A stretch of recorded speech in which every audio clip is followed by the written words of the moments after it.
with Khoze encourages young entrepreneurs, supports advocacy on policy change for medium and small enterprises, discusses health and leisures.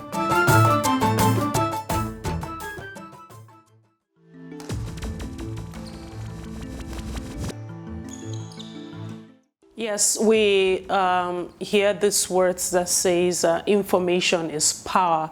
I totally agree with that statement. You cannot utilize what you do not have or what you do not know. A lot of people are still out there that do not know what their rights are all about. Internet is good. Use it. Browse to know your rights, to know the rightful organizations to consult if you're violated, if your right is being trampled upon. Read more about your rights, how to go about it if you're being marginalized. Today we'll be talking about human rights. And of course, my name remains the same, Khoze Clement. We'll be having a special guest. I'll be talking to us about human rights issues. Now, she's the country director of Global Rights. We want to learn from her, want to understand what exactly they are doing so far since they've been in Nigeria. We are talking about the person of Miss Abiodun Bayewo Teru. Did I get the name correct? Okay. Thank you so much for being here. Can you tell our audience what Global Rights is all about and what your organization is doing currently? Global Rights is an international human rights organization. Incidentally, we'll be 40 this year. Oh, I hope I'm invited for the anniversary. Oh, definitely. We're not exactly a very young girl.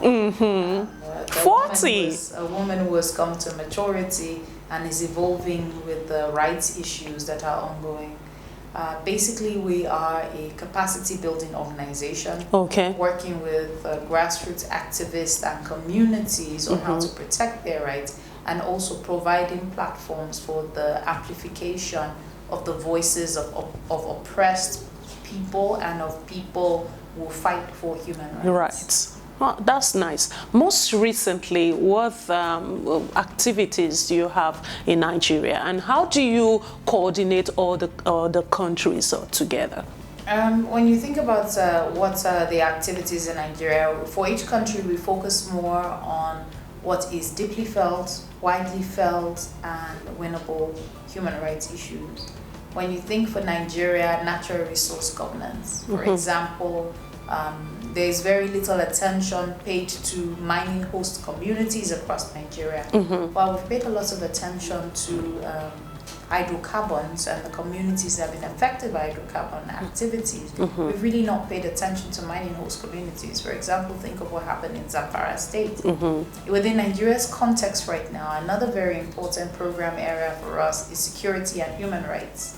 When you think of what's going on in the Northeast, the fact that the entire country is bleeding from security challenges, and that even in security issues, the government has a duty to protect and affirm the rights of people, of civilians affected in this crisis.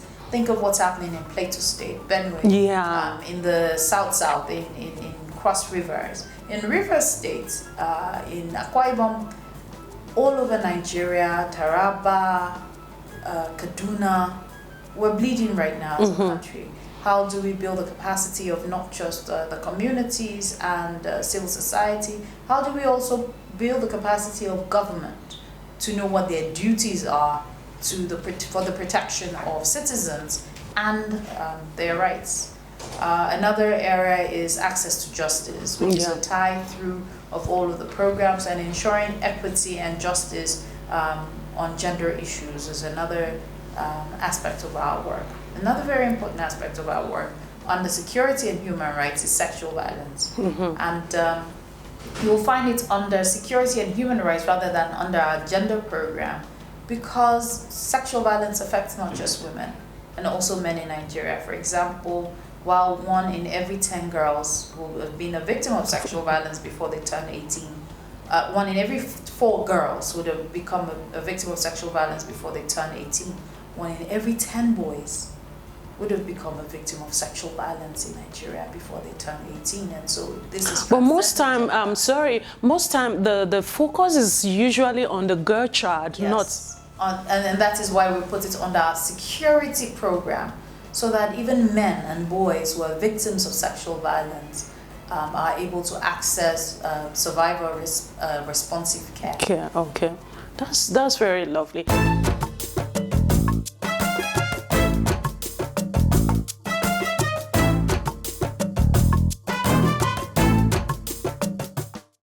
You cannot carry these duties and responsibilities out successfully without the help of media. Now, what support do they give to you as you do your job?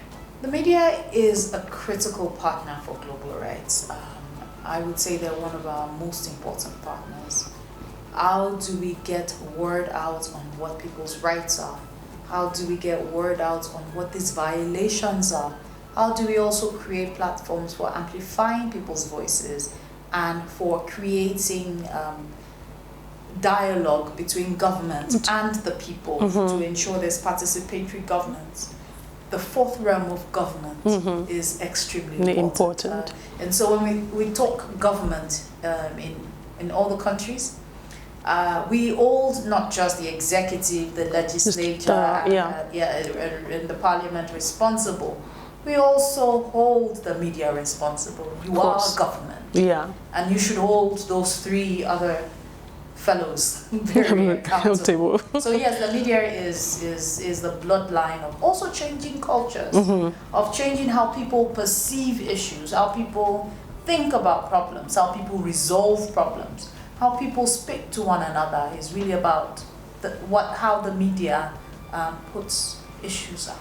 So the media is extremely important to us. Now we want to take a short break. We'll be right back.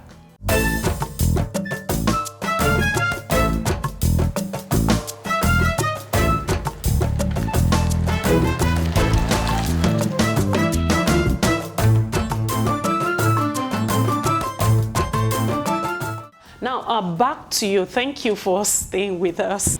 Now, what have you been doing about domestic violence? First of all, the increase in domestic violence is a general reflection of the increase for the threshold for violence in our society. We have become, as a people, more violent. And every day you hear about more cases of violence. So it is not surprising that the violence is also in our home. The other part is there's also a lot of financial frustration. And there is the issue of men who are no longer able to provide for families, and the frustration with what comes with their perception, patriarchal perception of what marriage is, of I provide everything and she obeys every instruction, which is also changing because women are getting educated, they're earning more, they also want to be in control of their resources. Men are coming home frustrated, and sometimes the violence is not from men. Sometimes it's from women. So 15% of domestic violence cases are also men being abused by their women or other men in their families. What are we doing about it? First of all, pointing out the general threshold for violence is getting higher. We're allowing it. The way that our government and law enforcement also treat people is a bit too violent for people not to then also be violent. People are getting away with violence as well. The impunity for violence is extremely high in Nigeria. If a man knows, if I beat my wife up, I will get locked up, I will lose my home, I might lose my children, I might lose my job, might help him to think twice about beating his wife. Of course. Now, a woman would also stay in a violent relationship because she has nowhere to go. What do you do with 3 children without being able to afford accommodation, school fees that you can move to? Our public education system does not work. So she also knows if she reports to the police will tell her it's a family matter. Yes. And that will be the end of the case, or they will try to mediate it, knowing full well that after mediating, she will get beaten up even more by this spouse. So it's also working with law enforcement to say there are fundamental rights attached to this thing. The right to life, the right to dignity. And how much is our government doing to protect this? How much are we also ensuring that government sponsored violence is also reduced? Monkey see, monkey do. It's what our government, the example our government shows us, that we'll also take to our homes. But it's also the examples that we give the government in our homes that the government thinks that they can perpetuate violence as well. So it's ensuring that generally we have this conversation about violence and the rights that are violated in this atmosphere of free-for-all. Impunity must end in our country, not just for corruption, but also for violence. So this afternoon I spoke to you about a vigilant citizenship in the protection of rights. That we are the demand side of justice and we must hold the supply side of justice accountable. That our laws and policies must reflect our desire for the dignity of even the most vulnerable person in our society. And if that must happen, we must be a society that respects one another. That as individuals, we must respect our neighbors, even people who are more vulnerable, who are weaker than we are. We must demand the respect of the rights of every person and an end to impunity in our country when rights are violated. That even the least rights affect the bigger rights. That we must also latch on to the global conversations that affect us. For example, that how do we reduce poverty, because poverty impinges on our dignity. We must think about the issues of education, of creating social welfare structures that protect the rights of citizens. But protecting the rights of citizens is not the job of a few people. It's everyone's job. It's you, it's me, it's the critical mass of people. It's demanding what is right at all times. We've been talking with Ms. Abiodun. She's the country director of Global Right.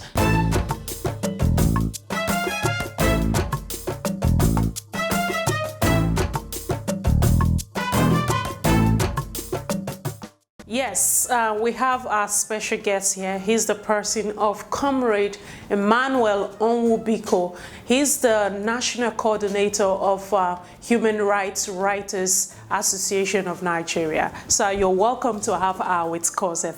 And now we want to understand most recently what your association has been doing. The activities we are doing, which includes advocacy, which includes interfaces with individuals, citizens of the country, people who are in government, and most especially the people who are affected. We basically receive communications by way of social media, by way of telephone calls, by way of physical interfaces and meetings with individuals who are mostly affected by those issues that has to do with human rights. Rights, Issues of domestic violence that has been on the increase, the issues of police brutality, arbitrary arrests, and the issues that have to do with child abuses and issues of rape of minors by adults. In the areas of advocacy, interacting with the media, mass communication, to enlighten the public and mobilize the public to know their responsibilities, to know their rights as citizens of this country, and to basically become aware of the provisions that are enshrined in the Nigerian Constitution, and the need for them to study those provisions and to make the Constitution their handbook sort of. It's very important that Nigerians, the ordinary Nigerians, must know those rights those rights that accrue to them as citizens of this country, and those duties Very that important. the government of the country owes them. Yeah. So, and most recently, we've also handled the issue of a lady in Lagos, Onyedikachi Dima Ngoforo, who was allegedly killed by the husband. Oh my God. In a case of domestic violence. That is the most recent case we have taken up. We addressed the media just yesterday. And I think I saw you on TV. Yes, and we're circulating petitions to the relevant authorities to ensure that that matter is not swept under the carpet, because the girl happens to come from a very poor family, and the guy, the suspected killer, is said to be from a very prosperous family. So there is this allegation that they're trying to use money to induce the local police to undermine the investigation. So when we have this kind of reports coming to us, we usually swing into action. We basically, well, most of us are media people, so we're always in the media talking about some of these issues, because the only way human rights can be violated with impunity is if there is total silence, if there is blackout. Yes, if the media is not talking about it. Like the killings that are going on all over the country, if the media decides to just black out those reportage about the killings will exacerbate, and the government will not do anything about it. So the media is a strategic partner in the promotion and protection of human rights in Nigeria. So okay, now, sir, I also understand from people that the media are not doing much. What is your take on that? The media in Nigeria is hampered by a lot of constraints. The government of the day is not press friendly, it's not media friendly. Basically, there are so many cases that the government decided to take up, maybe in an attempt to punish some media owners who are suspected to be affiliated to the immediate past government. Certain media houses have been arraigned by EFCC for playing certain roles during the campaigns. And the media all over the world, the media is allowed to collect advertisements, allowed to collect commercials, commercials for political parties. So we don't understand why the government just decided to clamp down on certain individuals in the media. You know, if you've been following the judicial process in this country since this administration came on board, you understand that about one or two prominent media owners, were arrested and detained and been not just, I don't call it prosecution, it's persecution. Yeah, it's really not. The government of the day has gone ahead to publish a list of looters, those they call looters of government money. So what I'm trying to say is the media is actually hampered. Even the media houses that are not part of the so-called EFCC investigations, EFCC is focusing only on PDP's presidential campaign. They're not looking at the APC campaign, because APC is the party power that appointed chairman of the EFCC. So let's look at the other media houses that are not even involved. There are a lot of constraints in terms of how do they go about their production. The print, for instance, the raw material that they use to produce some of these newspapers, they're basically not produced in Nigeria. The local markets cannot, the local environment cannot give them 100% of what they need to produce newspapers. Then also the newspaper industry is also facing a lot of challenges from the amateurs, those who are on the social media. It's virtually everybody is now on the social media spreading fake news. Yes. So it's a very big challenge. Nobody can tell you that the media is not trying. The media is trying, given the present circumstances and constraints that they face. A lot of media houses cannot meet up with the financial obligation of paying their staff, their salaries. Yeah, I'm aware of that. So how do you expect a newspaper house to be up and doing if the newspaper house cannot pay the staff salaries? So how do you expect the respective reporters to be objective and to be investigative? Yeah. Thank you for staying with us. You're still watching Half Hour with Khoze. We are talking about human rights issues in Nigeria.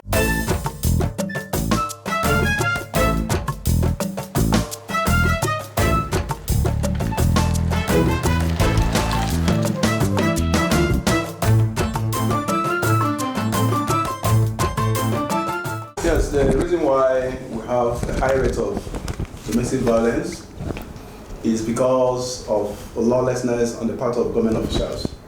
When you have people who are in the positions of authority, who ought to respect the constitution of this country, who ought to respect the provisions of the constitution, who ought to keep to their oath of office and oath of allegiance to the Federal Republic of Nigeria, when you see them violate some of those provisions of the constitution with impunity, the people at the lowest rung of the society will be emboldened to begin to commit their own kinds of impunity at the smaller scale. And the fastest impunity that is being committed at the family level is domestic violence. Either the violence is targeted at the husband or at the wife.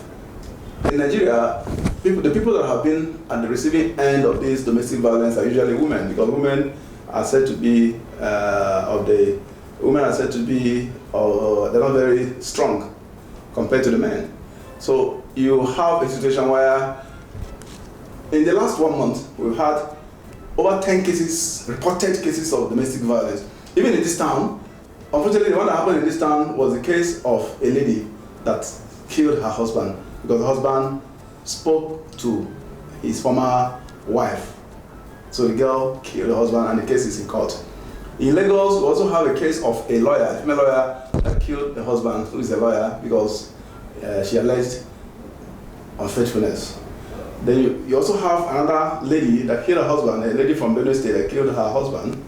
The lady obviously was on a very larger size compared to the husband that was on a smaller size, But you now have over 6 or 7 cases of husbands killing wives, including the case of Gloria Onyedikachi Dimma Ngoforo, who was killed allegedly by the husband in Lagos.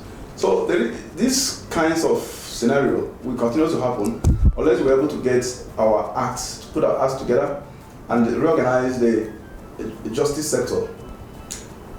You have said it correctly that most cases of domestic violence, when they're taken to the police, usually the police will tell you, because they are not professionally trained, they don't have the capacity to investigate and bring about effective and efficient prosecution of some of these violators of rights at the domestic level.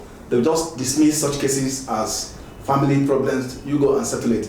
It is not domestic violence is not a family issue. It's a criminal case. It's a criminal matter that the government has to tackle. And if you have a justice sector that the wheel grinds slowly, you have a court that will sit over a matter for years without resolving such cases.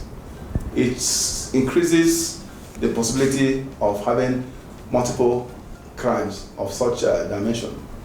And when you have a society that do not have effective deterrence against crime, there is a higher possibility of offenders committing such offenses. If you go to a place like the United Kingdom and you commit a crime, the possibility of arresting you, prosecuting you, and punishing you within 1 week. If you kill somebody in the United Kingdom, you definitely be arrested within 24 hours. You definitely be arrested. There's no two ways about it. You'll be arrested because there are CCTVs all over the place. The police are well trained. They'll arrest you. They will take you to court almost immediately. And the court, even on a Saturday, the courts will determine such cases within 1 week, 2 weeks, and the case is done with, and the person goes to prison, and you have no possibility of escaping from prison. It's not like Nigeria, where most of our prisons are built by mud blocks that even an old man can just use hand and punch and escape. That's why you have a lot of jailbreaks, because the prison institutions we have in Nigeria were built even when our great grandfathers were not born. The newest prison you have in Nigeria, the one you have in somewhere near the airport road, the Khoze, is close to 40 years or 30 years old. That's the youngest prison they have in Nigeria, 30 years. You understand? So you have a penal process that is not effective. You have a policing process that is not professional. You now have a justice sector that is not optimally functional. You have a crisis in our hand. Okay, now that's how we wrap it up for today. Thank you so much for staying with us. My name is Khoze Clement. Do have a blessed day.